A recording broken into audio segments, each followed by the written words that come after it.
and to weave the round, and to explode punches in the opening. I remember Cuz showing him how to throw the uppercut with the proper snap, and Mike would come right over here in the mirror and just practice it for like, round after round. With D'Amato as the teacher, Tyson became an obsessive student of boxing. Not just technique, its history.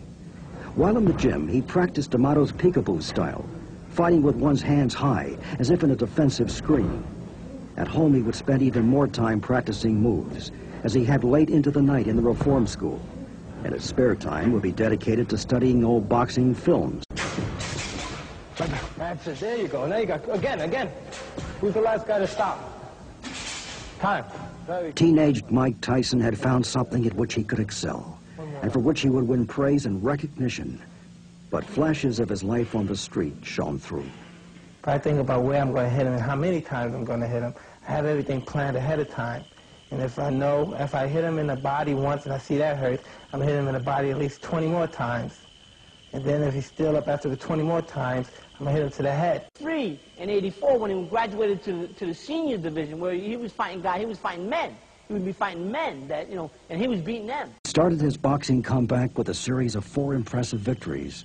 Tyson went out of the gym, was alone and isolated. Cus D'Amato brought 2 trainers into Tyson's life, Teddy Atlas and Kevin Rooney. I met Tyson in Catskill, New York with Cus D'Amato. I was up there training fighters. I was training all the fighters for Cus D'Amato. I was training at the time when Bobby Stewart, who was a correctional officer in a youth prison near Albany, called up Cus and asked him if I would take a look at this young kid named Mike Tyson. Found out that Stewart was a former fighter, which he was, pro and amateur. Stewart showed him a couple of things, and Tyson became very energized and very excited about the prospect of maybe learning how to box. And when he found out he was friendly with Cus, Tyson was excited that he might have an opportunity to come in and meet Cus. In his 70s, when he met Tyson, D'Amato believed he'd found the kid who once again could put Cus on a championship track. We trained him, myself and Teddy, at the beginning. We trained him steadily until finally started to get boxing, and then he developed the ability to slip punches and so forth. When he got to the point with slipping punches, we had a difficult time getting people to box with him because he proved to be a very hard puncher with both hands. Tyson was like a sponge, and he just absorbed everything that Cus had to teach him. The head movement, throwing the punches with bad intention, the proper snap. And I recall Mike, practicing for long, sustained periods of time, 10, 15 minutes, in the mirror, just throwing like the right uppercut or left hook, just over and over and over. That's it, there you go. Now you got, again. Who's the last guy to stop? Time. Very good, that's what I mean. He suffered in silence. That, I think that Tyson turned the hurtfulness and the sorrow into some vicious anger, because he started knocking guys, he was knocking guys out in the gym, and I think that he actually turned inward and had it work for him. That's what I believe happened.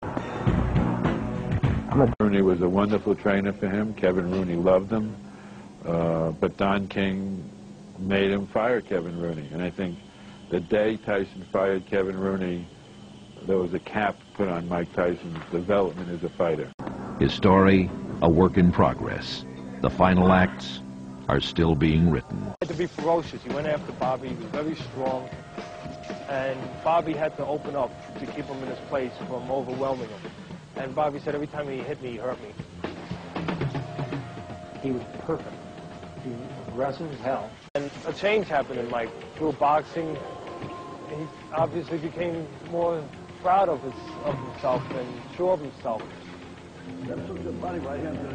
That's somewhere I just like being. I like being sometimes a little arrogant, a little bit, not much, just a little bit, and a little spoiled. I like that. That's me, and it's always going to be me. I'm not going to try to change it for nobody.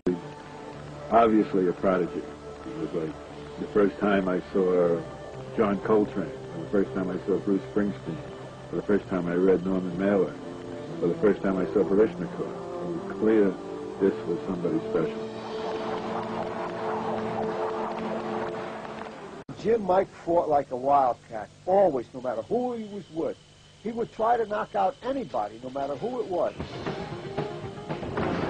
Mike used to knock out somebody every day of the week, sometimes two guys.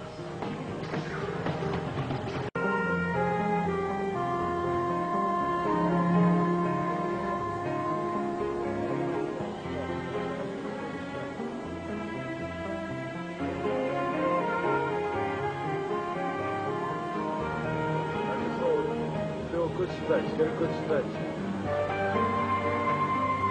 I believe that if you give him any kind of time, he's already been in the reformatory, if you let him run wild up in the Catskill area, Albany and so forth, he's going to get in trouble. We're not looking. That's it. Very good, very good. Jimmy and Bill Caton knew what they were doing with Mike Tyson. And if they said, Kevin Rooney is your man, he's going to train you. Greatest trainer who has ever come into the sport of boxing. You honestly believe now you're going to be the heavyweight champ, don't you? Most definitely. Like I know Tuesday, Friday, Monday. Got involved in the fighter's personal life. Move your head, move your head. Move your head. Move your head, Mike. You got to score a punch when you get into that. Just score a punch like you're doing the amateur. See that? Tell me something, girl. Stay close to him so he can't uppercut. He was 13 and a half years old, I believe.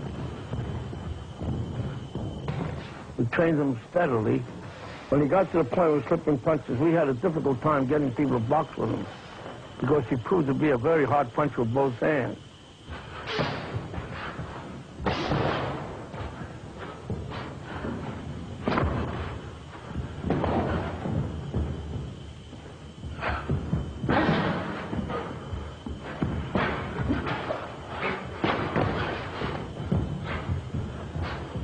Move your head.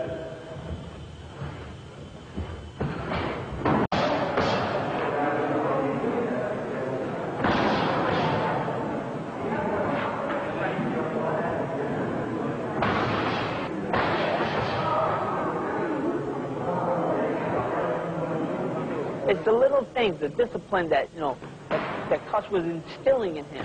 You got to do this, you got to do this. Then come to the gym. Go home and go to bed. His pro career in late '84, but he had hurt his finger in training one day. So Mike came into the city, and for 1 week, Mike stayed with Head.